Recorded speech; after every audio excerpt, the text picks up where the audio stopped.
Hey villains, welcome back to Villain Tarot. This is your storytime reading for today, episode number 30. Let's get right into it. So how I do story time is I pull 10 cards and I leave them face up for everybody to see. I breathe the story in and then I start telling you the story, but I leave one card face down so that we can see a surprise ending. Okay, you gotta stick around to the end of these readings to see how this story ends. All right, so let's get into it. What's going on today in Candyland? Let's see what's going on. Ooh, okay, cool. We have the Four of Pentacles. We have the Ace of Pentacles. Let's see what other cards want to come out. Here we go. We have the Wheel of Fortune. Four of Cups. And, ooh, the Empress. The Sun. Ooh, shoot. The Queen of Wands. This one was on top. Ooh, the Ten of Pentacles. Where's this going? The High Priestess. Okay. And the Hermit.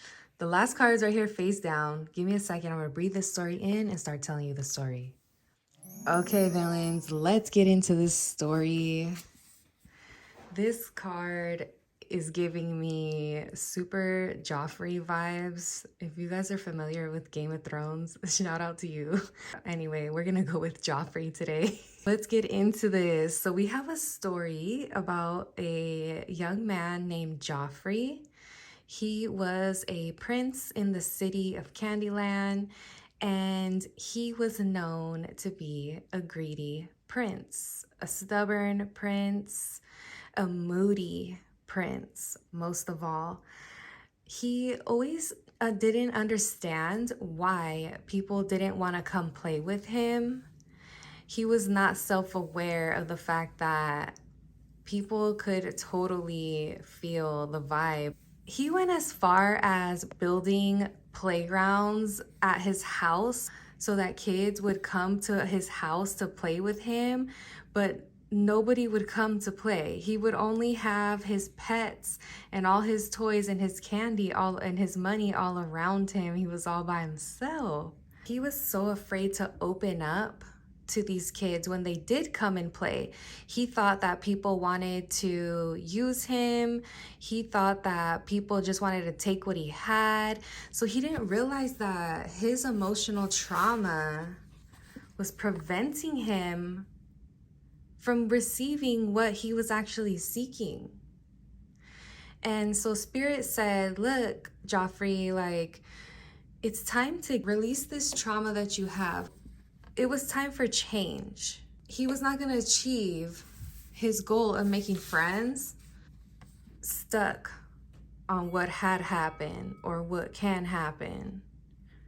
All right, so this was the opportunity for him to change his mind. He needed to not only look at what was right here, he needed to realize what Spirit was actually trying to bring in to his life, which is this abundance that he was seeking. One day, he came across this girl in the forest, the Empress, and he could not believe what he would see.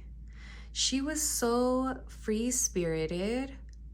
She loved everybody and everybody loved her back. She shined so bright, and he was like, how is she so carefree? The Empress taught him a valuable lesson about giving love to others without expectations.